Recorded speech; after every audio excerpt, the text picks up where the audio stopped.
Bom, então aqui a gente já tem o nosso primeiro, vamos dizer assim, agrupamento de bits, né? Que a gente chama de byte, tá? Então, bit, BIT, 0 e 1. Byte, né? BYTE, né? O byte, ele vem do binary term, né? Então, o byte, ele é um grupo de 8 bits, tá? Então, um byte tem 8 bits, tá? Não se confundam com essas informações vão ser passadas para vocês, tá? Ele é tratado de forma individual, então, como uma unidade de armazenamento e transferência. Então, como assim individual? Porque quando a gente falar em byte, a gente está falando, a gente sabe que byte tem 8 bits. Se a gente precisar saber quantos bits tem, só multiplicar. Tá?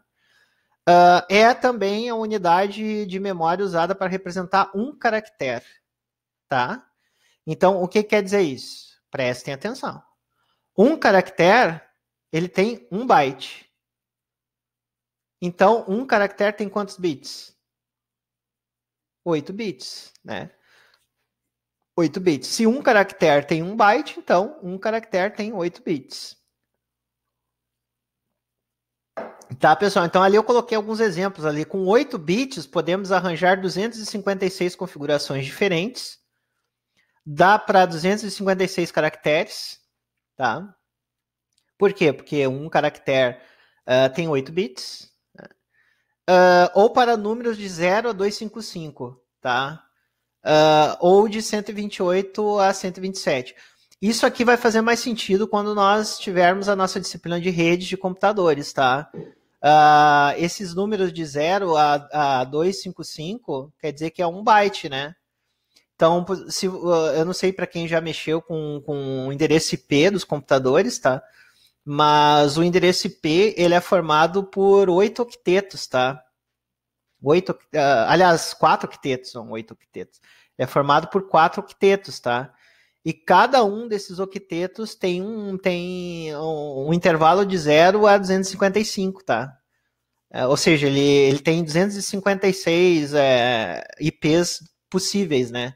Não disponíveis, né? Possíveis. Por quê? Porque 2 endereços IP ali são alocados, um para o endereço da rede e o outro para o endereço broadcast. A gente vai aprender isso aí em redes, tá? Então, vai fazer um pouquinho mais de sentido para vocês. Então, por exemplo, IP, que é um exemplo, né? A gente tem 4 octetos, né? E cada um desses octetos aí a gente tem de 0 a 255, né? Ou seja, 256 números que podem ser representados ali, tá? Então, o termo bit apareceu em 1949, inventado por John Tuckey, né? John Tuckey.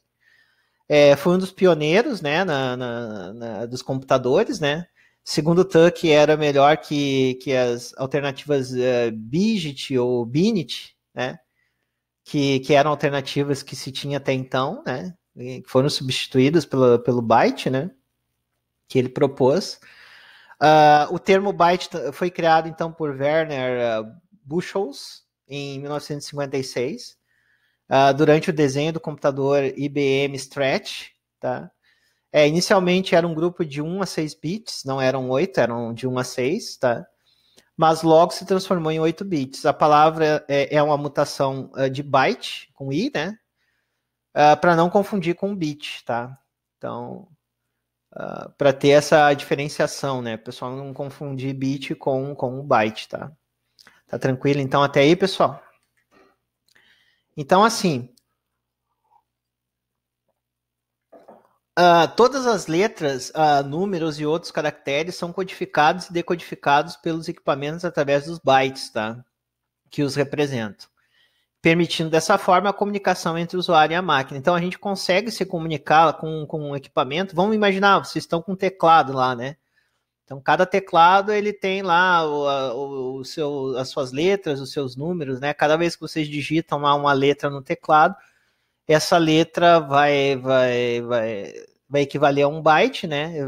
Vai ter uma representação de zeros e uns que vai, vamos dizer assim, significar que é aquela letra, né? Por exemplo, uma letra tem um agrupamento de zeros e uns, né? Ela tem 1 byte e esse byte ele vai ser convertido, né? Cada vez que vocês pressionarem lá uma letra no teclado, vai ser convertido para para um conjunto de zeros e uns que o computador vai poder entender. É isso que eu estou querendo dizer aqui. Tá? Então, os sistemas mais importantes envolvidos para representar símbolos com números binários, né, os bits, eu coloquei alguns desses sistemas aqui só para exemplificar, né? Então, a gente tem o EBCDIC, tá? Que é um código ampliado de caracteres decimais codificados em binário para intercâmbio de dados. A gente tem o código ASCII, que é um código que assim, a gente vai usar bastante, né? O mais comum aí, né? Código ASCII, que vem de American Standard Code for Information Interchange, tá? É um código padrão americano para intercâmbio de informações. A gente tem também o sistema Unicode, né? O Unicódigo, o código único, né? E vários outros, tá? A gente tem N sistemas aí para fazer esse tipo de conversão, né? Que são adotados padrões, né? Então, o código ASCII, né, um padrão definido pela organização ANSI, né, é um código de 7 bits com 128 combinações de caracteres, tá? No PC existe o ASCII estendido, que utiliza 128 códigos para símbolos gráficos e línguas diferentes do inglês, tá? Continuando, então, como eu tinha falado para vocês, então, a representação da informação, né, 1 byte, então, equivale a 8 bits, e esses 8 bits equivalem a um caractere. E o caractere nada mais é do que uma letra, um número ou um símbolo, tá? Isso aqui eu já tinha explicado para vocês. Então, podemos definir a palavra como um conjunto de bits, tá? Uma palavra é um conjunto de bits que representam a informação útil para os computadores. Então, a palavra nos computadores é um valor fixo e constante para dado processador, né? Isso aqui vocês vão aprender mais em arquitetura, tá? Quando vocês entrarem em arquitetura lá. Então, por exemplo, o processador ele tem um tamanho de palavra que ele processa cada vez, né? Então, ele tem... Você já com certeza ouviram falar em... o processador é de quantos bits? 32 bits, 64 bits. Isso aqui vai fazer mais sentido para vocês à medida que a gente trabalhar e que vocês forem avançando nas outras disciplinas, né? Então, o tamanho da palavra do processador é um tamanho em bits, né? Então, a gente tem processadores com tamanho de palavra 62 bits ou 64 bits, tá? Então, é isso aí. É o tamanho mínimo ali da palavra que o processador vai trabalhar por vez ali, tá? Então, assim, como eu tinha falado para vocês, a gente vai abordar mais, então, o conjunto de caracteres no padrão ASCII, né? Então, aqui, por exemplo, a gente tem nessa tabela aqui à esquerda o conjunto de zeros e uns, né? Que representam cada caractere, né? Então, por exemplo, a gente tem um caractere aqui, a letra A em maiúsculo, e aqui está o conjunto de zeros e uns que representam esse símbolo, né? Esse caractere. Então percebam que a gente tem exatamente aqui 8, né? 8 zeros e uns, né? Que é o byte, né? Um byte, né? tem 8 bits né? E esses 8 bits é que representam um caractere. Isso aqui é só para exemplificar o que eu já tinha explicado para vocês ali anteriormente, tá? Então, assim, algumas vamos dizer assim, grandezas que a gente tem desse sistema binário, tá? Isso aqui é importante vocês também memorizarem, tá? Então, por exemplo, a gente tem aqui, 1 kilobyte, né? Kilobyte com QU ou kilobyte com K, tá?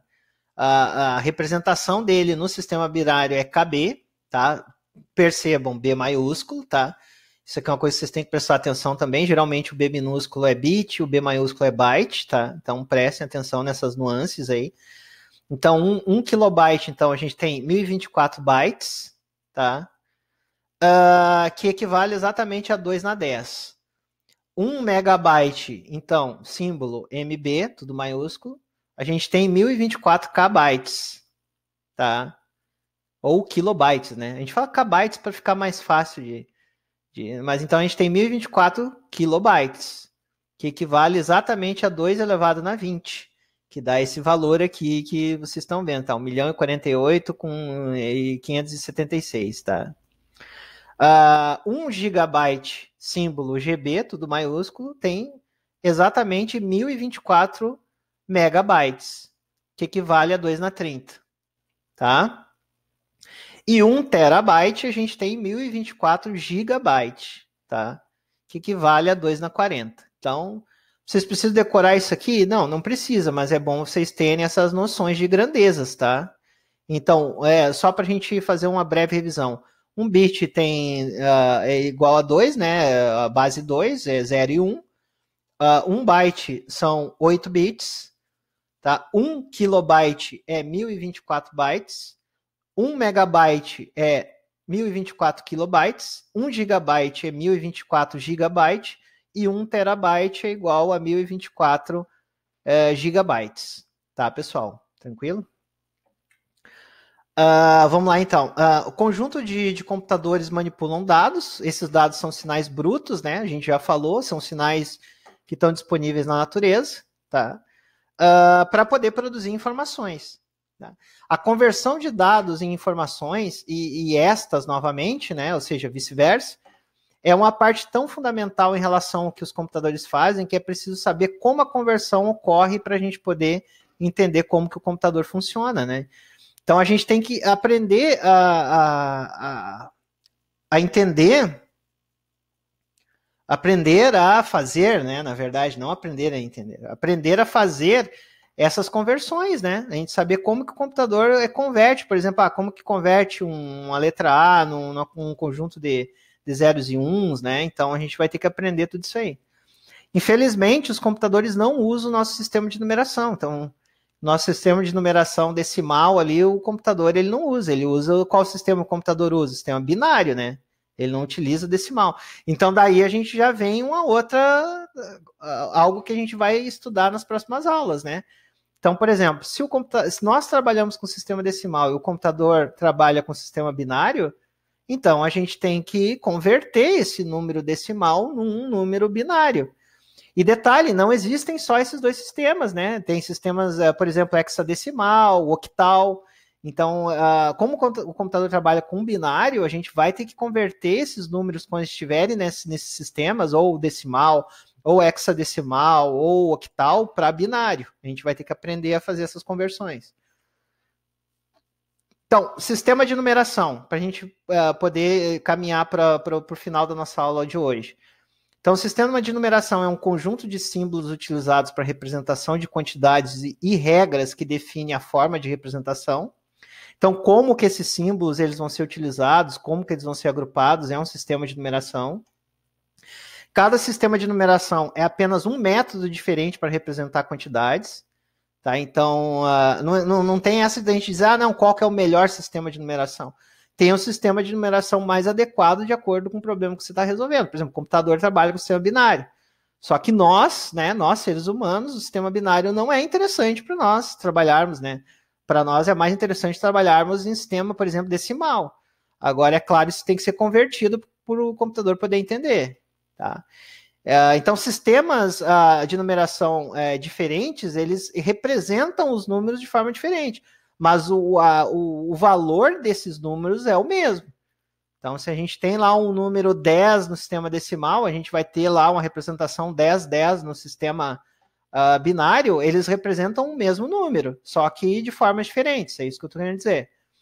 A quantidade de algarismos disponíveis em um dado sistema de numeração é chamado de base. Então, por exemplo, prestem atenção nesse conceito. Por exemplo, se eu tenho uma base decimal, a base é 10. Se eu tenho um sistema binário, a base é 2. Se eu tenho um sistema hexadecimal, base 16.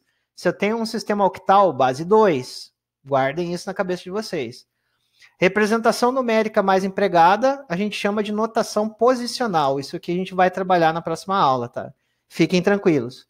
Tá? Então, a representação numérica mais empregada para sistemas de numeração, a gente chama de notação posicional. O que quer dizer isso? De acordo com a posição que está um determinado número, ele vai ter uma ordem de grandeza diferente. Tá? Então, é por isso que a gente chama de posicional. Tá? Então, aqui está o exemplo para vocês, para ficar um pouco mais claro. Né? Valor atribuído a um símbolo depende da posição que ele se encontra no conjunto de símbolos que representa a quantidade. Né? Então, por exemplo, aqui, um exemplo do sistema decimal, que é o que a gente está acostumado. A gente tem aqui dois exemplos, o exemplo 735 e o exemplo 573.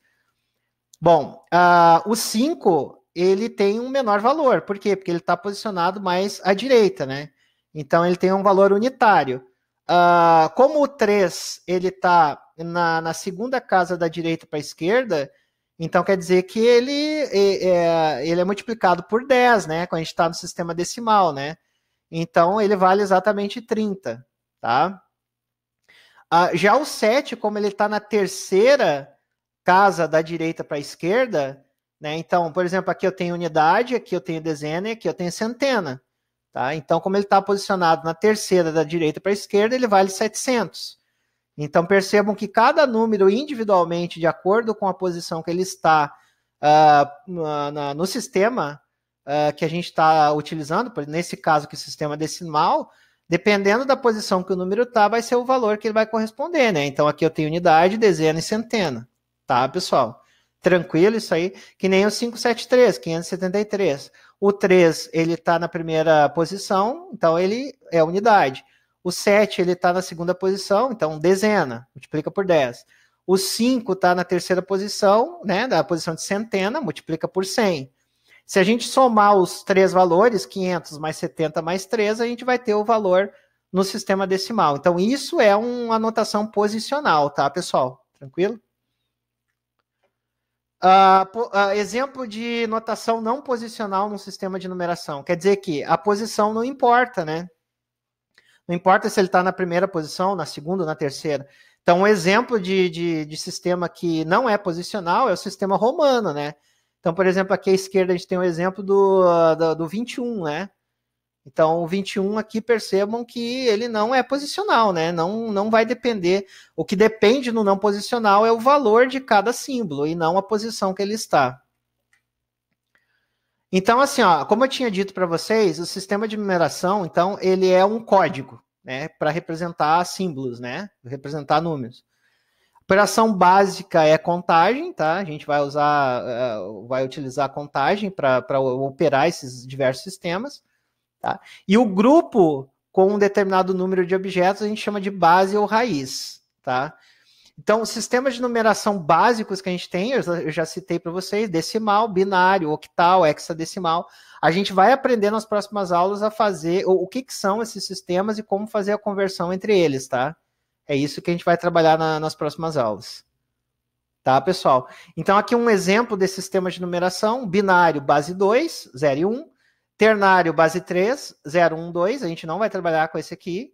Octal, a gente vai trabalhar, base 8, a gente tem de 0 a 7.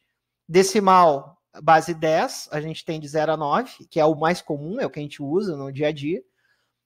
Duodecimal, que são 12, a gente não vai trabalhar, vai de 0 a 9 e as letras do alfabeto A e B. E o sistema hexadecimal, que nós vamos trabalhar sim, que a base dele é 16, ou seja, ele vai de 0 a 9 e das letras A até o F. Né? Então, A, B, C, D e F. Se somar aqui, vocês vão ver que tem 16, tá, pessoal? Então, são esses principais sistemas de numeração. Alguns deles a gente vai trabalhar. Binário, octal, decimal e hexadecimal. Tá, pessoal? Então, assim, para a gente fazer o fecho da nossa aula de hoje, né? Padrões de representação. Letra após o número para indicar a base. Número entre parênteses e a base com o índice do número. O que quer dizer isso, tá? Um exemplo, sistema decimal. A gente vai ter o número e a letra, tá? Nesse caso aqui, como é decimal, o D maiúsculo.